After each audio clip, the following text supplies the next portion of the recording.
Alors on va faire un peu d'halakha, bien évidemment, avant de rentrer sur Rosh Hashanah. Alors Rosh Hashanah, la mitzvah essentielle, bien évidemment, c'est la mitzvah du shofar. Alors on peut s'étonner, puisque la mitzvah du shofar, c'est une mitzvah liée avec le temps. C'est comme la soukha, comme les tfilin, le kriyat shema, le tzitzit, toutes les mitzvot liées avec le temps, qui sont coincées dans un temps donné, pas avant et pas après, les femmes sont dispensées. Alors c'est une grande question, parce que le Rambam il dit, bien que la sonnerie du shofar soit une Gzerat HaKatuv, il n'y a pas écrit dans la Torah pourquoi. Il y a écrit le 7e mois, le premier jour, vous sonnerez du shofar. Sans dire pourquoi. Mais le Rambam il dit, il y a malgré tout une allusion au shofar, c'est pour secouer les gens, réveiller les cœurs à la Teshuvah, puisque c'est le jour du jugement, le jour de Rosh Hashanah. C'est pas écrit dans la Torah. La Torah dit c'est Yom Teruah, jour de sonnerie. Mais les Midrashim et les commentateurs, ils disent c'est en vérité le Yom Hadin, c'est le jour du jugement. Toute la création, les hommes, les animaux, les végétaux, les minéraux, sont tous jugés le jour de Rosh Hashanah. Donc c'est une question, pour quelle raison? Si c'est une mitzvah qui est censée réveiller les cœurs de la torpeur dans laquelle les gens se trouvent toute l'année, comment se fait-il que les femmes n'aient pas besoin d'écouter le shofar? Le Rav Ovadia Yosef, par exemple, il dit, bien que les femmes, elles ont envie d'écouter le shofar, il n'est pas question de faire la bracha pour les femmes. Parce qu'il y a écrit, Asher kideshanu b'mitzvotav, qui c'est qui les a vetsivanu, qui c'est qui les a ordonnés? Les femmes, elles n'ont pas de mitzvah de shofar. Donc on voit bien que, même si d'après les séfarades du Rav Ovadia Yosef, si on sonne du shofar pour des femmes, il ne faudrait pas faire la bracha. Voilà, Admor Hazaken, lui, il n'est pas pensé comme ça, lui.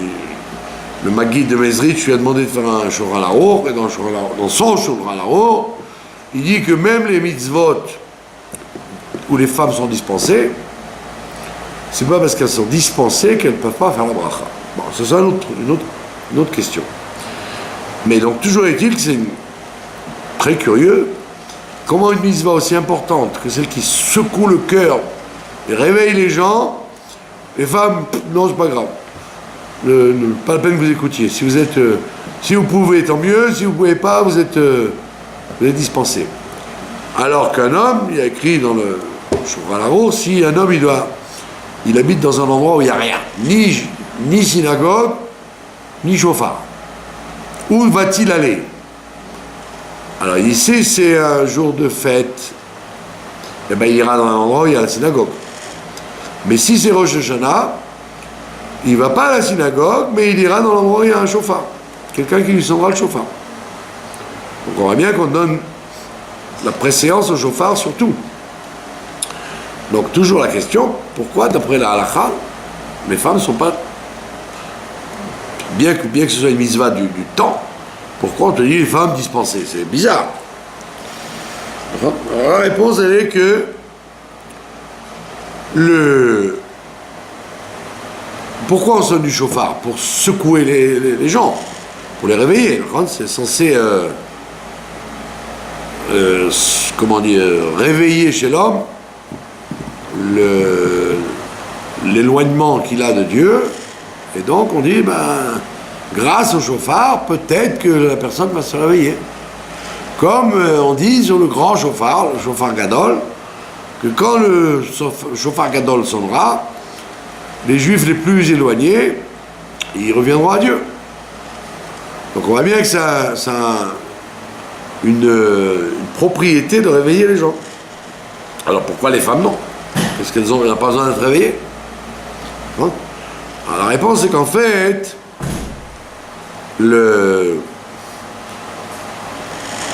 il semblerait, d'après les commentateurs, que les femmes sont capables de faire teshuva sans chauffard.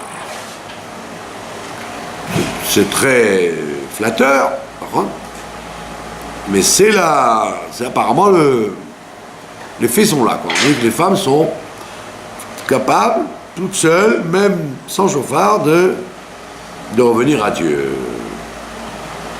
Donc c'est pas une insulte de dire qu'elles sont dispensées, c'est au contraire un compliment qu'on leur fait. Hein?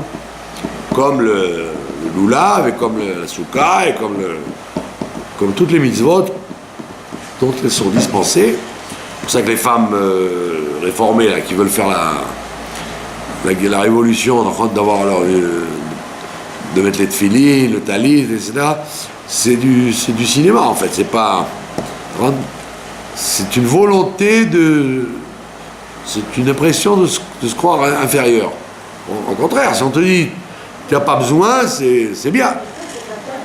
C'est flatteur, c'est pas une insulte. C'est pas une ségrégation, c'est une comment on dit ça, une dispense dans la mesure où tu n'as pas besoin de ça. Donc malgré tout, bien que les femmes n'aient pas eu l'obligation, elles sont très très pointilleuses. La plupart des femmes du monde, même les traditionnalistes, elles sont très désireuses d'écouter le chauffard. Donc ça nous fait rentrer dans une définition de la halakha de ce qu'on appelle les divrei reshut. Ce qui n'est pas obligé, ça s'appelle reshut. Si tu veux, tu veux pas, tu veux pas. C'est plus fort de faire une chose dont on n'est pas obligé de rendre qu'une chose qu'on est obligé de faire. D'ailleurs, un professeur dans une école, il préfère un élève qui va faire quelque chose, même si on ne lui a pas demandé, que les élèves qui font que si on leur demande. Ça montre un intérêt plus grand pour la chose quand tu fais, même si tu n'es pas obligé, que quand tu fais parce que tu es obligé. Donc en fait, on voit ça sur la tfila d'Arvit. Au départ, la tfila d'Arvit, elle était reshut, elle était pas obligée, parce qu'elle représentait la combustion des sacrifices qu'on n'avait pas brûlés dans la journée. Donc là, le Talmud, il dit tfila d'Arvit, reshut. C'est pour ça que le soir, on ne répète pas la tfila. Le matin et à mincha, on répète. On fait une deuxième fois. Le soir, on ne répète pas. Pourquoi? Parce que c'est pas obligé. C'est pas une tfila obligatoire. Maintenant, elle est devenue obligatoire avec la galoute, etc. Mais au départ, elle n'était pas obligatoire. D'accord?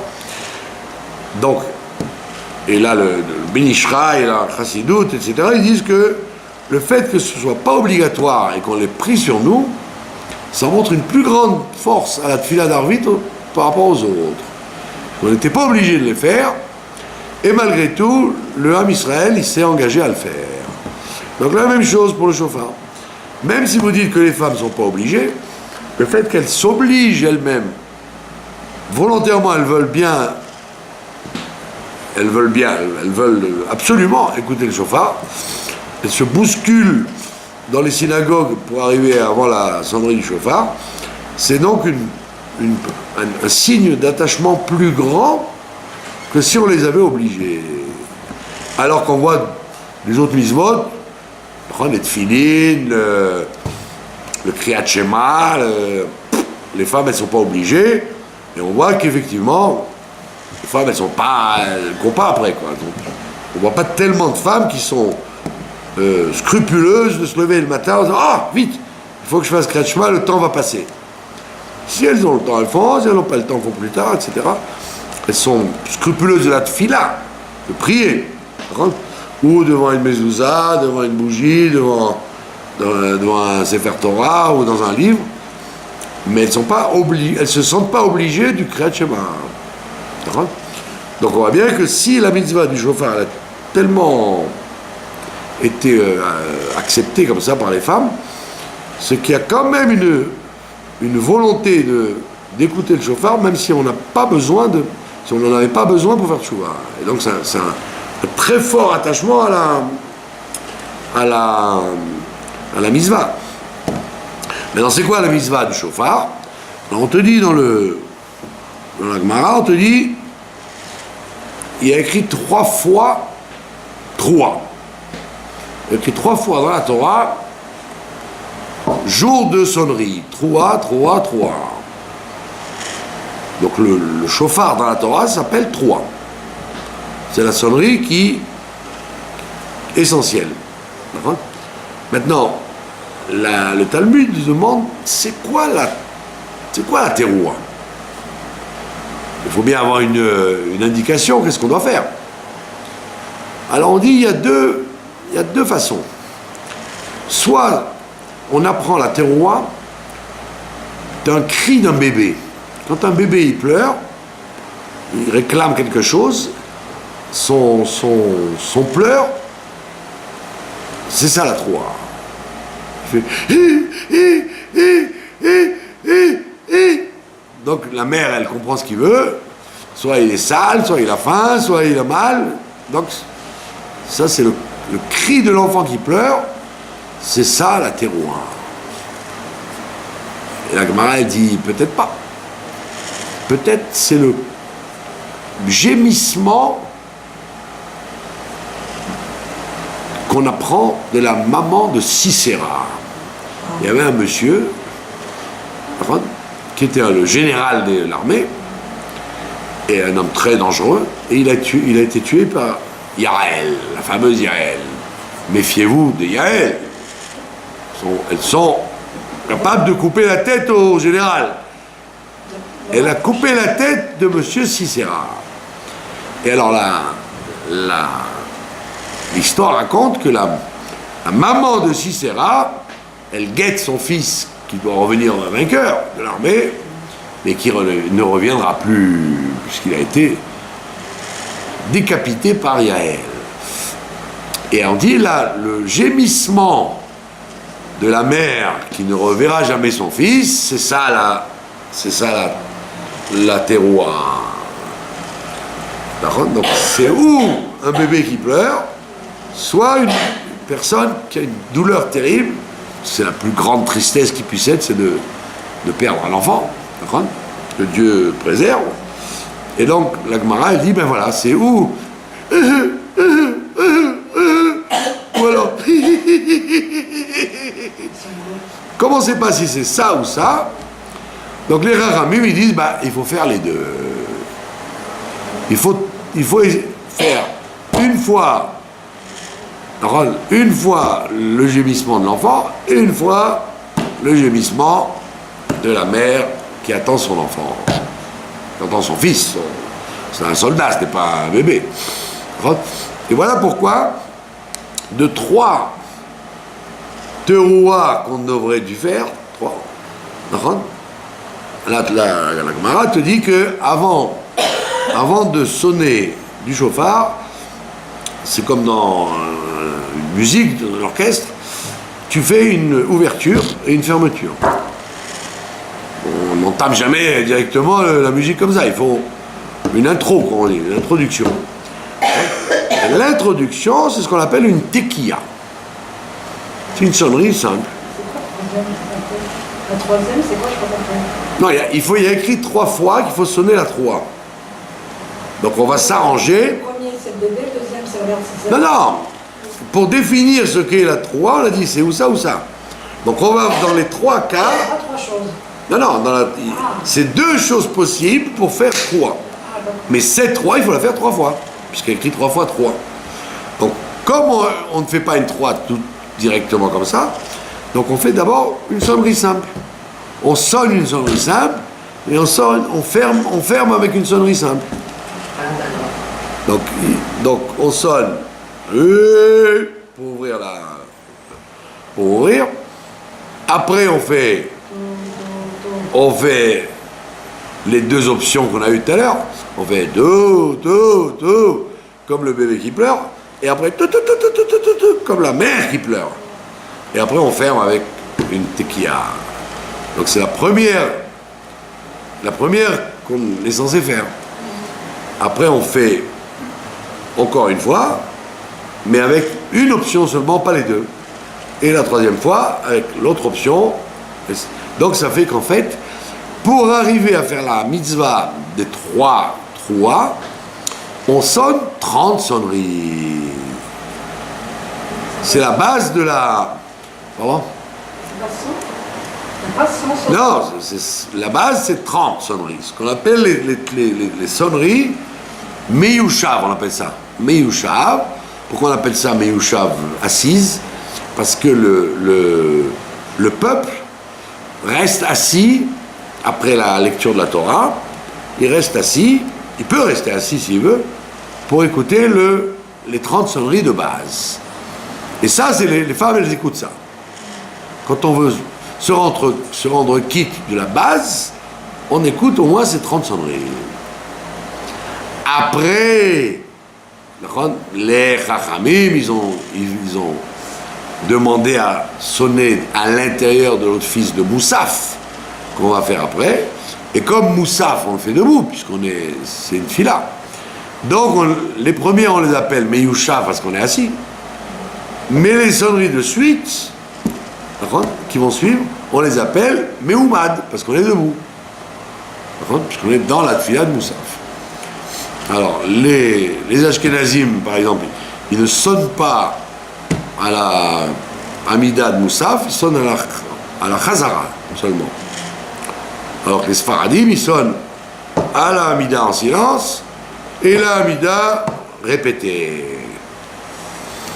Donc ça vous fait donc 30 pour commencer, 30 en silence, 30 quand on fait fort, quand on refait la Amida, et 10 à la fin, quand on fait le Kaddish, ce qui vous fait les 100. Et les femmes n'ont pas besoin, les femmes ou les gens qui veulent uniquement se rendre quitte de leur mitzvah simple, ils n'écoutent que les 30 premières sonneries. D'accord ? Et donc c'est intéressant parce qu'on apprend une mitzvah aussi importante que celle de secouer le cœur pour faire teshuva, on l'apprend d'un rachat qui a été tué par Yaël et sa mère qui est encore plus rachat que lui, puisque la pomme ne tombe pas trop loin du fruit, qui est contente qu'il a écrasé l'armée juive et qu'elle croit qu'il va revenir avec des lauriers. C'est d'elle qu'on apprend. Incroyable comment la Torah, elle apprend un truc, au lieu d'apprendre ça du Shinaï ou d'un prophète, on apprend ça d'un acte qui, en vérité, nous, on n'est pas du tout dégoûté de cette histoire-là. On dit, bah, tant pis pour lui. Mapitom qui voulait exterminer l'armée de Dvorah et de Barak. Tant pis pour lui. Il s'est fait tuer. Tant mieux pour nous. Et bravo pour Yaël. Et alors c'est intéressant parce qu'on apprend ça de ça. Le bébé, on aurait pu comprendre. Le bébé, bon, c'est émouvant, c'est très, c'est très humain. Un bébé qui pleure, ça donne de l'émotion. Mais un général en chef qui a été tué à cause de sa méchanceté, de là on voit que la Torah n'a pas honte d'apprendre de n'importe quoi si on a besoin de l'apprendre. Et puis parce qu'en fait, plus profondément, c'est que la douleur de maman Sisera, c'est la douleur qu'on doit ressentir à Rosh Hashanah. les gens sont en général très très comment on dit ils ont peur à Rosh Hashanah.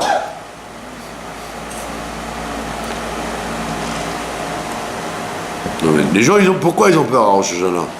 Ils ont peur parce qu'ils veulent une bonne parnassa, ils veulent une bonne santé, ils veulent des bonnes nouvelles, ils veulent que les choses changent dans leur vie. On te dit, tu dois ressentir la crainte de Dieu comme cette femme-là qui attendait son fils qui allait revenir. L'espoir de voir revenir Sisera, c'est cette crainte-là qui doit t'habiter quand tu fais Rosh Hashanah.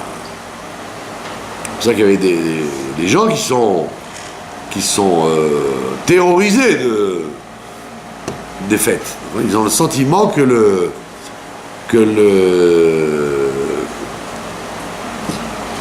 le jour du jugement, c'est un jour très sérieux. Pourquoi on n'a pas dit la crainte de Sarah quand elle a su que son fils il allait être sacrifié? Oui, parce que là-bas, si vous avez vu le film, le film de Sarah et son fils, en vérité, il lui arrive rien. C'est pas qu'on est morte. Ah, justement, donc là, on ne parle pas de quelque chose qu'on ne sait pas. Elle aurait dû avoir la émouna et penser que son fils reviendrait. Donc elle est morte en quelque sorte pour rien, puisque sauf on lui dit non, stable, il est monté sur la montagne, mais il ne devait pas être tué là-bas, c'était une épreuve. Elle n'a pas surmonté une épreuve. Alors que là, on parle d'un événement qui est fait. Le Sisera en question, il reviendra jamais pour de bon. Pas on pense que. Donc justement, c'est ça la force. En Rosh Hashanah, c'est qu'on te dit qu'il faut avoir peur de réalité, il ne faut pas avoir peur de fantasme. Ça veut dire que, étant donné que l'individu, juif ou goy, il n'est pas méritant, pourquoi mériterait-il que Dieu lui donne une bonne année, une bonne continuation? Peut-être qu'il mériterait d'être éliminé. Donc, et tu dis, attends, ça veut dire quoi? Ça veut dire que Dieu, il est bien gentil avec moi. Il est gentil. Donc c'est cette crainte-là que tu dois ressentir en Rosh Hashanah. Tu ne dois pas dire, mais non, de toute façon, les jeux sont faits, Dieu, il est bon, et c'est sûr qu'on va gagner. Mais tu n'es pas sûr que tu vas gagner.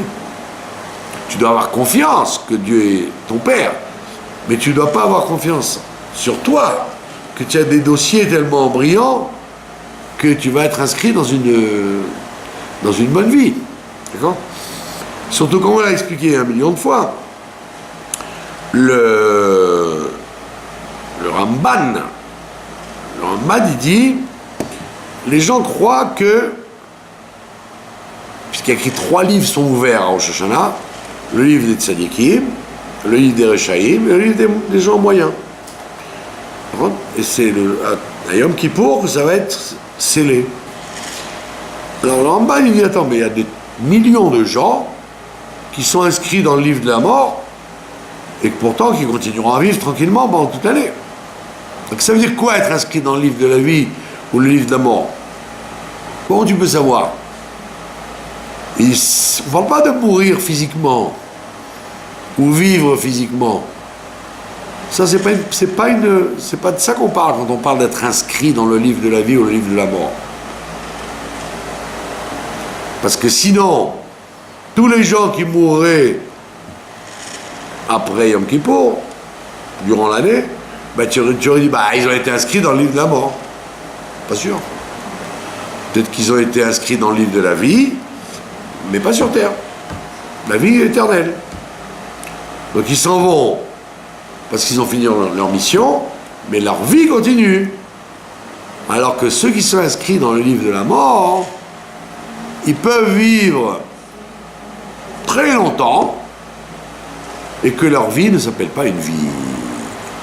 Alors il y a 2 façons. Il y a 2 façons pour que la vie ne s'appelle pas une vie. Soit les gens tirent leur vitalité des forces du mal, et la vie continue très bien pour eux, ils gagnent de l'argent, ils sont en bonne santé, ils ont du succès, etc. Parce qu'on les attend après la mort. Donc ils sont inscrits dans le livre de la mort, mais leur vie physique n'en pâtit pas.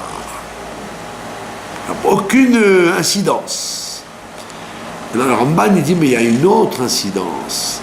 Être inscrit dans le livre de la mort, ça veut dire vivre, mais avoir des ennuis à tire-larigot.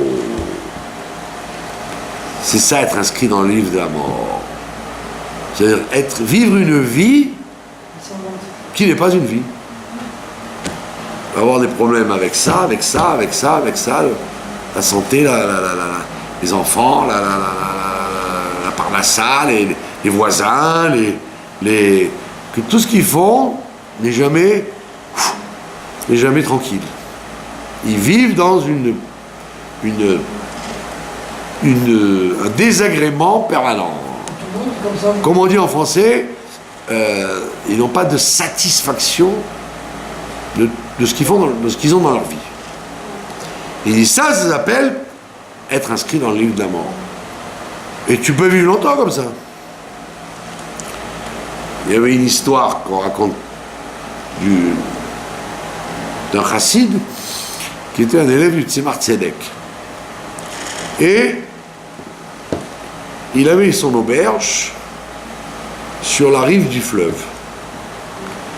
Et le propriétaire, c'était un prince qui voulait qu'il paye un loyer très fort, et il n'avait pas les moyens de payer ce loyer.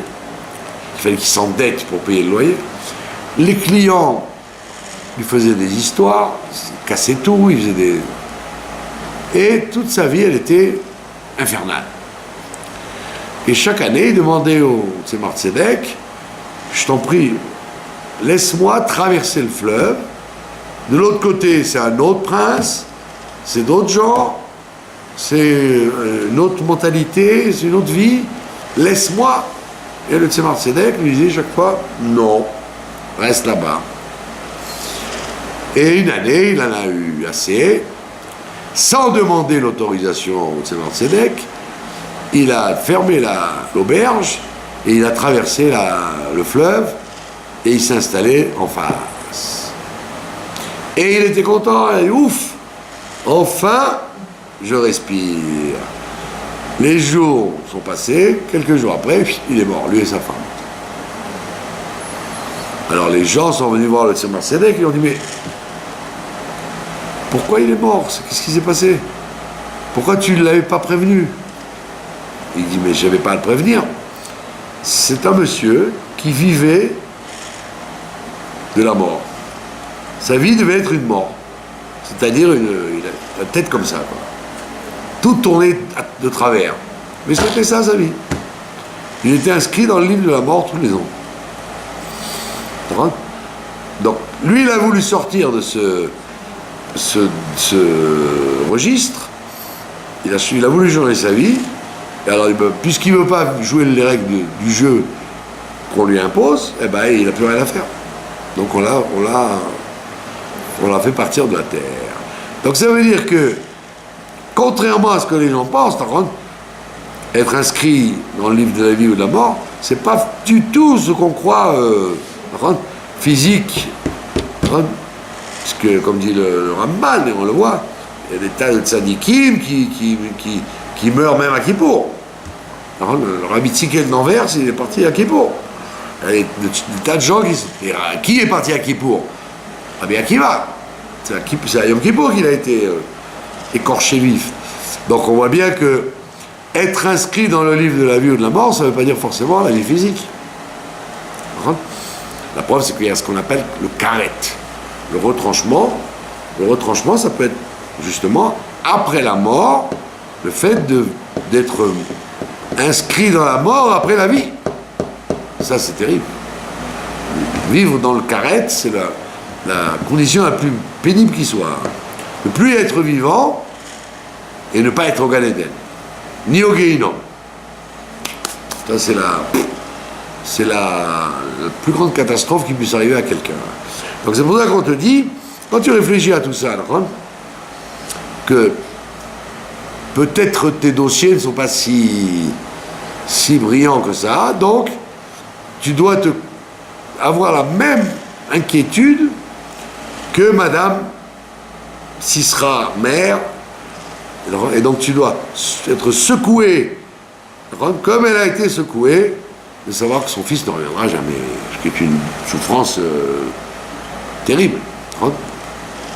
Shrol, ça s'appelle en hébreu, perdre ses enfants quand on est vivant, puisque la nature de la vie, c'est que les parents s'en aillent avoir les enfants.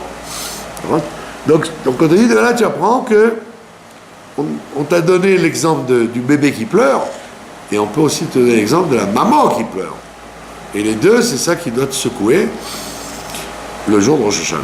C'est pour ça que les femmes, même si elles sont dispensées, elles veulent entendre le chauffard parce que c'est secouant, c'est remuant. Il est rare que quelqu'un soit indifférent de la sonnerie du chauffard. Même les gens qui ne sont pas très sensibles au judaïsme en général, le chauffard les secoue. Rien à faire. Voilà, donc les femmes auront l'intention d'écouter au moins les 30 sonneries de ce qu'on appelle les Meyushav. Sinon, de les écouter en dehors des tfilotes, si elles n'ont pas eu l'occasion d'aller à la synagogue ou si c'était trop tôt. Voilà en ce qui concerne la halakha.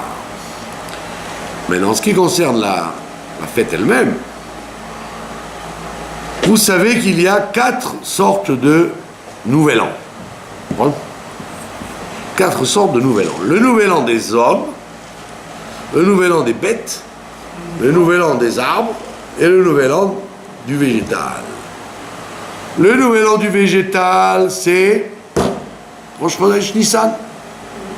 C'est le Rosh Hashanah des rois et en même temps du domaine végétal.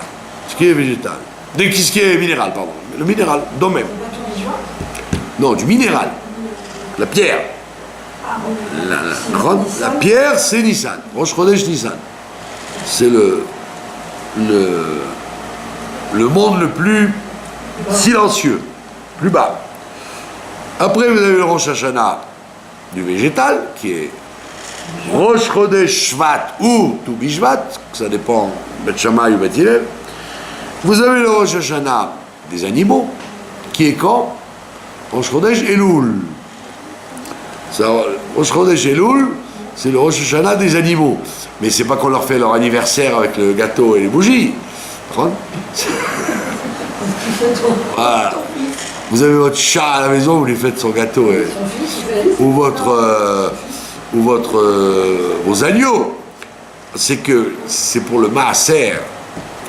Comment prélève-t-on, quand on est éleveur, comment prélève-t-on le maaser des animaux pour décréter, comme Rabbi Elazar ben Azaria, qui était tellement riche, qui donnait 10 000 agneaux de maaser.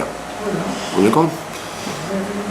Rien que de 10% de son cheptel, c'était 10 000 agneaux. Donc il était très riche. Donc comment vous allez vérifier comment donne-t-on le maaser des animaux ? En fonction du Rosh Chodesh Elul. C'est Rosh Chodesh Elul qu'on dit, cette bête elle a 1 an, ou elle a 2 ans, etc. Quel âge elle a ? C'est en fonction de Rosh Chodesh Elul. Comme les arbres, Tu Bishvat. Et maintenant, le 4e, qui est pour nous le plus important, c'est le Rosh Hashanah des êtres humains. Alors ça, c'est... Aujourd'hui, on était le 25 Elul. Donc on aurait dû faire le 25 Elul. Le monde a été créé 6 jours avant l'homme. Donc on aurait dû faire le Rosh Hashanah des hommes aujourd'hui. Pourquoi attend-on 6 jours? Parce que ce qui nous importe dans la création du monde, c'est les individus qui décident de l'avenir du monde. Et qui décide de l'avenir du monde? Les êtres humains. Vous voyez qu'avant au départ de la création, vous avez le sentiment que la Lune, par exemple, elle a un libre arbitre. Puisqu'elle dit, il ne faut pas 2 rois sur la même couronne, il faut qu'un seul roi. Donc elle a un libre arbitre. Et Dieu lui dit, bon, tu veux pas qu'il y ait 2 rois sur la même couronne? Alors, toi, tu disparaîtras. Tu resteras un astre qui profite de la lumière du soleil, mais qui n'est pas toi-même. Les arbres, Dieu, il leur dit, donnez des fruits, ils font ce qu'ils veulent. Il dit, non, on ne donnera pas, on ne sera pas des fruits, on donnera des fruits. Donc, alors que l'arbre aurait dû donner des fruits, c'est l'arbre, il donne des branches qui donnent des fruits. Alors que l'arbre lui-même aurait dû être un arbre fruit. Fruitier. Pas fruitier, un arbre fruit. Et il est devenu, voilà, même son corps, voilà. C'était comme ça avant la Ça aurait dû être. C'était comme ça avant. Ah, ça n'a pas été comme ça, il a désobéi. Rachid te dit, les arbres ont désobéi. Après le premier raid, c'était pas avant le premier raid? Non, avant le premier raid, Dieu a dit que l'arbre soit fruit, et l'arbre a dit non, je donnerai des fruits, je ne serai pas fruit moi-même. On dit qu'il y a le seul qui reste, qui est un arbre fruit, c'est le piment.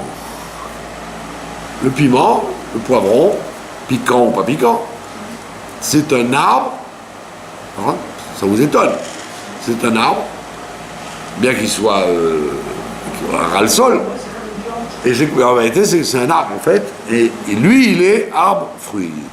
Sinon personne d'autre n'est arbre-fruit. Donc on voit bien que tout ça disparaît, il n'y a plus de libre arbitre, ni au végétal, ni au minéral, ni aux animaux. Les animaux, ils ont le libre arbitre aussi jusqu'au déluge, puisqu'ils font ce qu'ils veulent, ils se corrompent comme ils veulent, ils font ce qu'ils veulent, après le déluge, il n'y a plus qu'une entité qui a le libre arbitre, c'est l'être humain. Juif ou goy, il a le libre arbitre. Et donc il a le libre arbitre, et donc il a la possibilité de faire basculer le monde entier, végétal, minéral, animal, par ses actions. Pas comme les Occidentaux pensent, mais non, le comportement moral des êtres humains n'a aucune action sur les tremblements de terre, les volcans, les tsunamis, les famines, les tornades, les tempêtes. Ça n'a rien à voir. C'est la théorie des gens du déluge. Dans le déluge, je dis, mais non, il est gentil noir, mais il raconte n'importe quoi. Tous les 1000 ans, il y a un déluge. Donc, qu'on soit bien ou pas, il y aura encore un déluge, il doit y avoir un déluge. Donc on ne te dit pas du tout, à Rosh Hashanah, c'est-à-dire pas le jour de la création du monde, mais le jour de création de l'homme, le 6e jour de la création. C'est là que le destin, le devenir et la vocation de la planète, elle est décidée à Rosh Hashanah en fonction des hommes. Comme je vous l'ai dit l'autre fois, c'est pour ça que le rabbi dit qu'il faut souhaiter aux goïms aussi Shana Tova. Parce que les goïms aussi, ils sont dans le jugement. Leur comportement va décider de ce qui va se passer. Alors, quand tu réfléchis à tout ça, tu dis, oh là là, mais c'est pas. Donc ça veut dire que c'est pas une inscription au niveau du Mektoub, comme les musulmans croient. Mais ce qui est inscrit, tu ne peux rien faire. La nature humaine, elle est inchangeable. Ce qui est décrété est inchangeable. Ce qui est chance ou malchance, on ne peut rien faire. Pas du tout. On te dit, tout dépend du comportement morale que les gens vont avoir depuis Rosh Hashanah jusqu'à Yom Kippur. C'est faux de croire que de toute façon, c'était inscrit, ça devra arriver. Non, c'était inscrit, oui, mais ça aurait pu ne pas arriver, ou alors arriver différemment. Arriver différemment. Comme on voit, il y a eu 90 noyés cette année. C'est énorme. Pour un petit pays comme ça, 90 noyés, vous auriez dit, ben voilà, ces gens qui se sont noyés, c'était inscrit dans le livre de Rosh Hashanah l'année dernière, en Tafshin Inchet, qu'ils devaient être noyés. Donc, ça aurait changé quoi? On dit non, parce que noyer, c'est une succursale de la mort par strangulation. Krenek. Ben oui, quelqu'un qui tombe d'un immeuble, c'est ce qu'il a, c'est lapidation, ou un accident de voiture violent, c'est lapidation. Donc chaque mort qui peut arriver, elle correspond à une des 4 morts. Lapidation, strangulation, feu ou tête coupée. Donc les gens noyés, ça veut dire qu'ils étaient inscrits pour mourir par la mort de la strangulation. Tu dis, ben voilà, il n'y avait rien à faire. C'était obligé que ça arrive. Il dit, pas du tout. Ils étaient inscrits, oui, mais ils auraient pu transmuter ce décret, soit ils auraient pu s'étouffer, il avalait de travers, voilà, comme tout à l'heure, avalait de travers, ça y est, tu es quitte de strangulation. Tu n'es pas obligé que la chose arrive forte, elle peut arriver faible. Lapidation, un khatan à qui on lance des bonbons avant de se marier, ça s'appelle lapidation, il se fait bombarder de bonbons. Pourquoi quand il monte à la Torah avant le mariage, on lui lance des dragées, des cacahuètes et des bonbons. Ça s'appelle une lapidation, mais douce, adoucie. Etc., etc. Donc on voit bien que c'est interdit de penser que ce qui est arrivé devait arriver. Pas du tout. Donc, quand il s'agit des enfants, Dieu nous préserve, il y a eu beaucoup d'enfants à Chénichouar cette année, des petits de 2 ans, 3 ans, 4 ans, c'était une catastrophe. Quelle chance ils avaient de pouvoir le faire, tu vois. C'est pour ça que le Rambam il dit que les gens, quand ils font pas de tchouva, on les attaque soit dans leur argent, soit dans leurs biens, ou dans leurs enfants en bas âge, qui correspondent à leurs biens. Et quelquefois à la santé, etc. Donc, tout ça est inscrit clair. Mais non, pourquoi ça arrive comme ça? Parce que tu aurais pu transférer ça à une façon douce. Par une douce façon. D'accord? C'est tout. Il n'y a pas de c'est comme ça et pas autrement. C'est comme ça, mais ça aurait pu être autrement. D'accord? Ça aurait pu être autrement grâce à tes actes. Oui. Changement de comportement ou augmentation de la tzedaka, des bonnes actions, toutes sortes de teshuva possibles et imaginables. C'est pas fermé. C'est pour ça qu'on dit que la tzedaka, quand on donne vraiment la tzedaka, ça fait mal. Parce que tu dis, quand tu donnes une petite piécette, bon, d'accord, ça fait pas trop mal. Mais quand tu donnes vraiment la tzedaka, ou même la tzedaka morale, tu dis bonjour à quelqu'un qui t'énerve, ou tu t'abaisses, entre guillemets, à être gentil avec quelqu'un qui est désagréable, ça s'appelle une tzedaka qui fait mal. Ben, cette tzedaka qui fait mal, c'est elle qui déjoue le mieux les décrets. Donc, tout le monde chacun doit savoir que s'il peut y avoir un décret sur lui, soit dans ce Gilgoul-là ou dans un Gilgoul précédent, on ne peut jamais savoir, ben, il peut le déjouer par des différentes actions. Donc c'est tout bien de dire « Ah, c'était obligé que ça arrive ». Non, monsieur, c'est pas obligé que ça arrive du tout. Ça aurait très bien pu ne pas arriver. Donc c'est pour ça que le jour de Rosh Hashanah, les êtres humains, ils doivent se dire en vérité, j'ai mon année dans les mains, quoi. J'ai le programme qui va arriver au pays dans lequel je vis, au monde dans lequel je vis, il est uniquement en fonction de mes actions.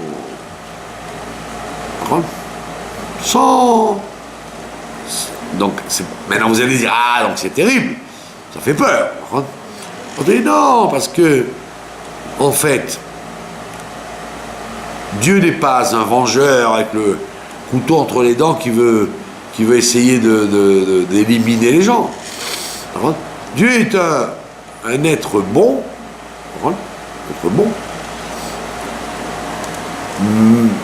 C'est pour ça que toute l'année on dit dans la Tfila, à Kadosh, le Dieu bon, qui est saint, qu'El à Kadosh. Mais pendant ces 10 jours, on dit à Melech à Kadosh. C'est-à-dire qu'il est roi aussi. Il n'est pas seulement bon, parce qu'être bon, comme Abraham Avinu l'a été, ça peut donner des excès. De laisser tout faire, de laisser tout aller sans discipline, sans rigueur, c'est pas bien. Il faut pas que le Maharal de Prague dit il ne faut pas être Abraham Avinu. Il ne faut pas être Abraham Avinu, il faut être Abraham, après il y a Yitzhak, la rigueur, et surtout Yaakov, c'est-à-dire l'équilibre. Il dit, mais c'est vrai qu'il fallait passer par le stade d'Abraham, historiquement, mais ne prenez pas exemple sur Abraham. La bonté à gogo, comme on dit, sans discernement, dans l'éducation, etc., c'est une catastrophe. Il faut mettre des barrières. Il faut qu'il y ait Yitzhak qui intervienne. Et après, Yaakov. Donc on voit bien que Dieu, il a beau être Akel, Akadosh, un Dieu gentil, etc. Les 10 jours de Rosh Hashanah Yom Kippour, il n'est pas gratuitement bon, il est bon sous réserve. Il dit, je veux bien être bon, mais je veux qu'il y ait un feedback, je veux qu'on me rende quelque chose. Ce que la Chassidut nous demande, de faire une demeure de Dieu dans ce monde-là. Si tu ne veux pas une demeure de Dieu dans ce monde-là, je ne pense pas que je vais te donner des crédits et des budgets à l'infini. Donc c'est pour ça que pendant cette période-là, on l'appelle Amelech. Amelech, le roi. Et le roi, ben, on lui rend des comptes. Le roi, c'est pas le père. Le roi, c'est pas le père. Le roi, il a des décrets, il a des exigences, et il n'a pas une sympathie pour son peuple, comme le père, il l'a vis-à-vis de son peuple, de ses enfants. Donc, c'est pour ça qu'on te dit, n'oublie pas, dans cette période-là, que Dieu, il est ton père, c'est vrai, mais il est aussi le roi à ce moment-là. Il change de casquette. Il a une casquette de roi. Et donc, tu dois être sérieux en fonction du roi qui se présente, et pas simplement de ton père. Parce que ton père, tu fais des bêtises, tu fais pas ce qu'il demande, il restera toujours ton père. Alors que ton roi, il peut t'envoyer en Sibérie. Le roi, il peut dire, monsieur, ça marche pas comme ça avec moi, je vous ai demandé de faire quelque chose, vous le faites, sinon, nous, vous allez voir. Donc on marque le deuxième aspect, deuxième casquette de Dieu, qui n'est pas simplement le papa, mais qui est le roi. Donc, tous les 10 jours, on va dire Avinu Malkenu, les deux, on va en parler, Avinu Malkenu. Mais n'oublie pas Malkenu. Bien qu'il y ait Avinu, n'oublie pas Malkenu. C'est pour ça qu'au niveau au niveau concret. Le jour de Rosh Hashanah, il y a des Rishonim qui disent mais on aurait dû jeûner. C'est un jour de jugement. Quand quelqu'un il est jugé, il est dans l'attente dans le tribunal, ben il n'est pas en train de manger des pop-corn avec un verre de coca. Il tremble. Oula, que va dire le juge? Donc on aurait dû, théoriquement, consacrer la journée au jeûne. Jeûne. Comme comment on dit ça, pas un condamné, un accusé qui attend la sentence. Maintenant, les mêmes Rishonim, ils disent, mais on a vu les prophètes qui nous ont dit, quand Néhémia il a dit, sachez que Rosh Hashanah, c'est pas seulement un jour de chauffard, c'est un jour de jugement. Jusqu'avant Néhémia, un des derniers prophètes, l'histoire d'Israël, il ne marquait pas Rosh Hashanah comme un jour de jugement. Il marquait comme un jour de sonnerie. Vient Néhémia et dit, c'est un jour de jugement. Alors les gens, ils ont dit, waouh, on ne savait pas, c'est grave. Mais il leur dit, mais malgré tout, c'est un jour de jugement, mais rentrez chez vous et mangez des douceurs et mangez des choses agréables. Donc ça veut dire quoi? C'est bien que ce soit un jour de jugement, mais tu dois avoir confiance dans le jugement. Que de toute façon, comme dit le Marzor de Rosh Hashanah, il dit tout le temps, Dieu il est devant ces différents tribunaux. Alors il y a des tribunaux défenseurs et des tribunaux accusateurs. Et lui il est au milieu de milliers de tribunaux. Chacun il soulève son dossier, et pas au niveau du peuple, au niveau de l'individu. Pas au niveau du peuple, parce que tu aurais dit, moi je vaux rien, mais je suis avec une communauté, c'est tous des tzadikim, donc je suis bien. Et non, tu peux même être avec les plus grands tzadikim de la terre, chacun est jugé individuellement. Donc, les accusateurs, ils disent leur mot, les défenseurs, ils disent leur mot, et donc il y a des millions et des millions de renseignements qui parviennent au Saint béni soit-il. C'est un computer extrêmement perfectionné où rien ne passe. La moindre virgule est marquée. Les plus petites choses, dans le bien et dans le contraire. Donc tu aurais dit, wow, Dieu, on ne peut rien lui cacher. Peut-être les gens qui me connaissent, ils gobent que je suis un tzaddik, ils le croient. Mais moi, je sais très bien que je ne suis pas un tzaddik. Mais le bon Dieu, là-haut, il a tout marqué. Donc, comment ça va se terminer, cette histoire-là? Donc, Néhémia vient, il te dit, t'inquiète pas. C'est vrai qu'il y a des accusateurs, c'est vrai que tout n'est pas blanc, mais rentre chez toi, mange des douceurs, mange des choses agréables, parce que le dernier mot, il n'est pas fait par le roi, il est fait par le Père. Parce que le roi, tout le monde dit, hey, regardez, la police elle vient, regardez ce qu'il a fait, Après le bon Dieu il tape sur la table, il dit, écoutez, soyez gentils, je suis Méler, c'est vrai, mais vous ne savez pas qui je juge, c'est mon fils. Donc à ce moment-là, il est un peu plus subjectif qu'il aurait dû l'être s'il n'était que le roi. C'est pour ça que dans la halakha, il y en a qui font comme ça le jour de Rosh Hashanah, ils jeûnent la moitié de la journée et ils mangent l'autre moitié de la journée. Le matin, quand il y a le jugement ouvert, alors ils Malkeinu. Donc ils sont là, Malkeinu. Et puis après, oh, Avinu. Après, ça bascule dans le Père. Donc on voit que c'est très mitigé. C'est pour ça qu'il y a écrit qu'il faut être en même temps très sérieux et en même temps très joyeux. Il ne faut pas être en deuil, il faut être content. Parce que il n'y a aucune raison qu'on soit jugé du mauvais côté. Oui. Et c'est pour ça que le jour de Rosh Hashanah, beaucoup de goïms ne comprennent pas ça d'ailleurs. Quand ils disent « Mais c'est quoi pour vous? C'est Yom HaZikaron ?» Ah oui, Yom HaZikaron, ça veut dire qu'on demande à Dieu de se rappeler de nous. Mais alors, c'est un jour effrayant ou un jour joyeux? Il dit non, parce que quand tu vois les psukim qu'on sort, tous les versets qu'on cite, on dit à Dieu, sois gentil. Qui c'est qui te représente sur terre? Ben c'est nous.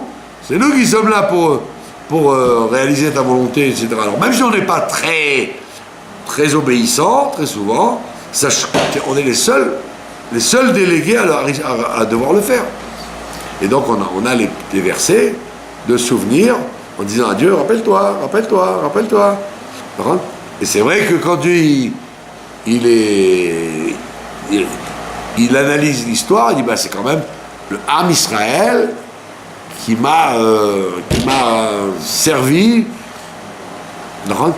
peut-être pas fidèlement depuis 3500 ans, mais il est toujours là, à la Mishmar, on dit, au garde à vous. Donc c'est pour ça que quand les goïms disent mais jour du jugement vous devriez être inquiet, vous devriez être assis par terre, on ne dit pas du tout. On est très confiant puisque Sarrakol, il va nous juger dans le bon sens, avec indulgence. Pas qu'il va renoncer. On dit que celui qui pense que Dieu renonce à une virgule, il renonce pas. Celui qui pense ça, que Dieu, allez, jeter les dossiers à la mer, ça n'existe pas. Dieu ne jette rien jusqu'à la fin de la vie des gens. Dieu se rappelle de ce que tu as fait. Tu ne diras pas, allez, va, je te l'efface. Alors, comment ça marche? Toi, tu peux l'effacer. Par tes bonnes actions, tu peux avoir le droit d'effacer ce que tu as fait. Mais de lui-même, Dieu ne peut pas le faire. Et ceux qui pensent que Dieu est vatran, il renonce au jugement, on lui dit erreur fondamentale, Dieu n'oublie rien et Dieu ne renonce à rien. Alors comment tu peux t'en sortir? Quand tu te comportes d'une certaine façon, le bon Dieu il dit tu sais quoi? Enlève. Tu as rattrapé, sinon je l'aurais laissé inscrit. C'est pour ça qu'on l'appelle Yom HaZikaron, ça veut dire le jour où Dieu se rappelle de quoi?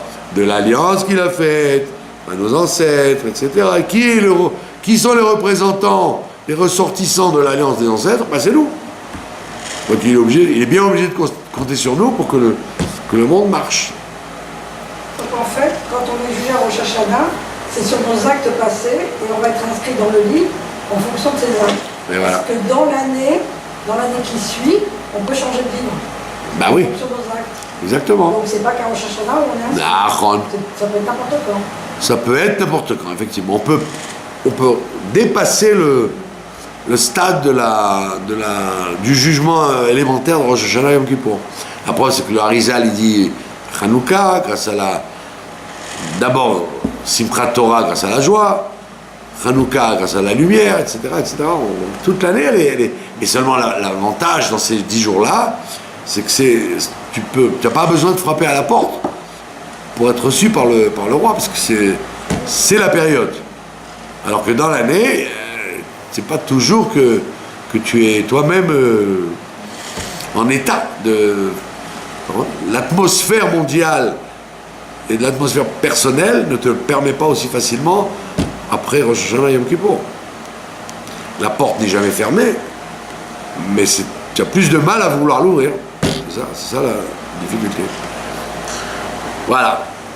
Je vous remercie de votre attention. Je nous souhaite à tous une bonne année. D'accord? Et comme a dit le Zohar HaKadosh, il ne faut pas seulement prier pour la parnassa, la santé, la solution de nos problèmes personnels, mais il faut demander la Géoula. Il faut demander que l'exil de la présence divine s'arrête. Puisque tous les problèmes fondamentaux que nous avons dérive de l'exil de la Shrina. Donc il faut demander le mieux. Et quand tu demandes le mieux, ben, tu auras automatiquement les conséquences qui vont avec. Voilà. Shana Tova, Umetuka. De très bonnes nouvelles à chaque individu, à chaque homme de bonne volonté.